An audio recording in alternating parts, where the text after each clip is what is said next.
অবৈধ সন্তান প্ৰসৱ কৰিছিল আৰু তাৰ পিতৃ হ'ল এইজন পিতৃ।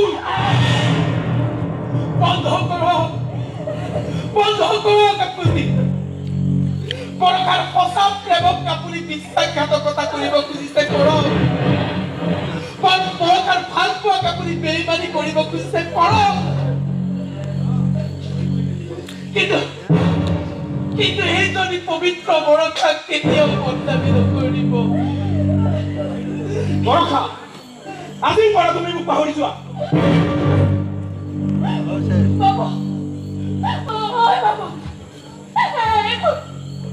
এইবোৰ আপুনি কি কৈ আছে?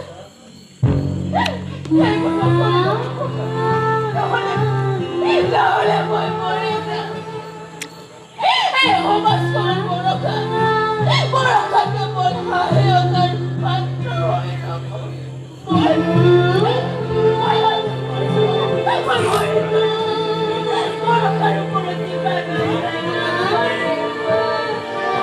বহুত বিশ্বাস কৰি, বহুত হেঁপাহ কৰি মই তোমাৰ কপালত সেন্দুৰ দিছিলোঁ বৰষা। তোমাক মই পত্নীৰ মৰ্যাদা দিছিলোঁ।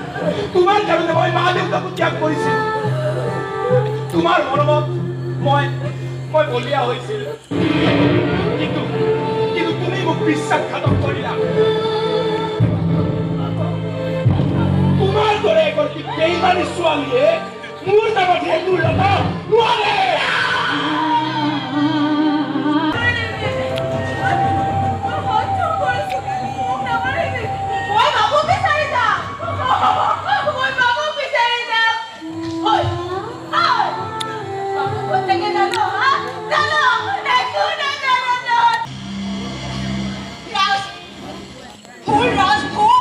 তুমি চূড়ান্ত ভুল কৰিছা।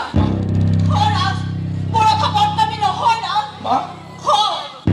এজন ডাক্তৰক দেউতাৰে 5 লাখ টকা দি বৰষাৰ অবৈধ সন্তান হোৱা বুলি মিছা মেডিকেল কাগজ ওলাইছে। বস্তিৰ মানুহখিনিক উচ্ছেদ কৰিবলৈ বৰষাৰ ওপৰত প্ৰতিশোধ ল'বলৈ দেউতাৰ একে গভীৰ ষড়যন্ত্ৰ। বৰষা আজি ফুলৰদৰে পবিত্ৰ, কলংকবিহীন, বদনামবিহীন। মই বৰষাক বোৱাৰী বুলি গ্ৰহণ কৰিম ৰাজ। তুমি বৰষাৰ কপালত সেন্দুৰ পিন্ধাই দিয়া।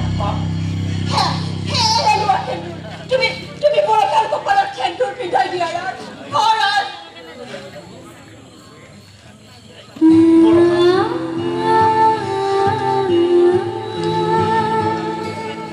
বৰষা, মই তোমাক হাতযোৰ কৰিছো, সেৱা কৰিছো তোমাক। মোক পাৰিলে তুমি ক্ষমা কৰি দিয়া বৰষা। এই হাতখন আজি কঁপিব ধৰিছে। এজন বদমাছ মানুহৰ চক্ৰবেহুত পৰি মই তোমাৰ কপালৰ সেন্দুৰ মচি দিছিলো। তোমাক বদনামী বুলি কৈছিলো। তোমাৰ আত্মসন্মানত আঘাত কৰিছিলো। কিন্তু আজি মোৰ চকু খোল খালে বৰষা। আজি সমাজে দেখা পাই মই তোমাৰ কপালত আকৌ সেন্দুৰ দিম আৰু চিঞৰি চিঞৰি কম, বৰষা বদনামী নহয়। বৰষা বদনামী। বৰষা পবিত্ৰ, ফুলৰ দৰে পবিত্ৰ।